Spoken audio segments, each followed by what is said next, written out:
Hello and welcome, I am Basharat and you are watching online smart learning. So आज का topic जो है preposition, parts of speech में से थर्ड पार्ट है, ये बचा हुआ था, आज ये कवर कर लेंगे। सो प्रीपोजिशन पे आ जाते हैं। What is preposition? A preposition shows a relationship such as direction, time और प्लेसमेंट बिटवीन अ नाउन और pronoun and another word in a sentence. आप इसको थोड़ा सा एक्सप्लेन करेंगे क्या है प्रीपोजिशन। प्रीपोजिशन एक वर्ड्स होते हैं जो रिलेशनशिप जाहिर करते हैं एक नाउन या प्रोनाउन, जो सेंटेंस में नाउन या प्रोनाउन होता है और जो बाकी वर्ड्स होते हैं उनको जोड़ने में, एक रिलेशनशिप दिखाने में जो हमें मदद करता है उसको हम प्रीपोजिशन कहते हैं। एग्जांपल है हमारे पास about, around, into, across, before, through, after, between, to. तो एग्जांपल के जरिए समझते हैं। एग्जांपल मैंने ली है, I think before I talk. इसका मतलब होता है मैं सोचता हूं बात करने से पहले। ये आई हो गया प्रोनाउन, मैं।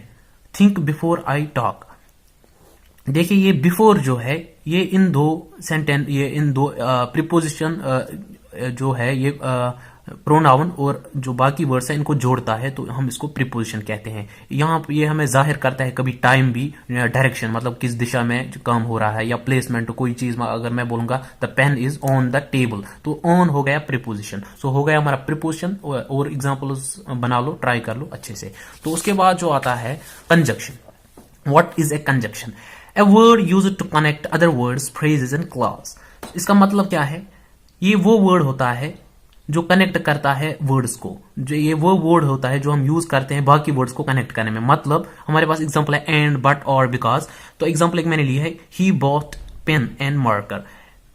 उसने खरीदा है एक पेन और एक मार्कर। ये और जो है ये इन दो जो वर्ड्स है, क्लॉज है, इनको जोड़ता है, तो हम इसको कंजक्शन कहते हैं। अब आपने समझ लिया, इसको और एग्जांपल्स बना के ट्राई कर लीजिए। उसके बाद जो पार्ट ऑफ स्पीच आता है वो है हमारे पास interjection. What is an interjection? A word that expresses strong और सडन इमोशन। आप जब भी कोई ऐसा चीज देखते हैं जो हमें हैरान करता है, अचानक से हम मतलब खड़े हो जाते हैं, शॉक लगता है हमें, या फिर कोई खुशी महसूस करनी हो ज्यादा, तो वहां पे हम इंटरजेक्शन लगाते हैं। एग्जांपल है oh dear, wow, my goodness, ouch. ये आपने तो सुना ही होगा, क्योंकि आप जब कोई हैरान कुन चीज देखते हैं तो आप वाओ कहते हैं, मतलब थोड़ा सा एक्साइटमेंट दिखा रहे हैं, तो इसको हम इंटरजेक्शन कहते हैं। तो आप पूरा एग्जांपल अच्छे से ट्राई कर लो। हो गया हमारा पार्ट्स ऑफ स्पीच। इसके बाद हम थोड़ा सा कॉम्प्लेक्स ग्रामर पढ़ लेंगे। आपको जिसको नहीं पता है सेंटेंस क्या है, वर्ड, उसके लिए मैं एक अलग वीडियो बना लूंगा।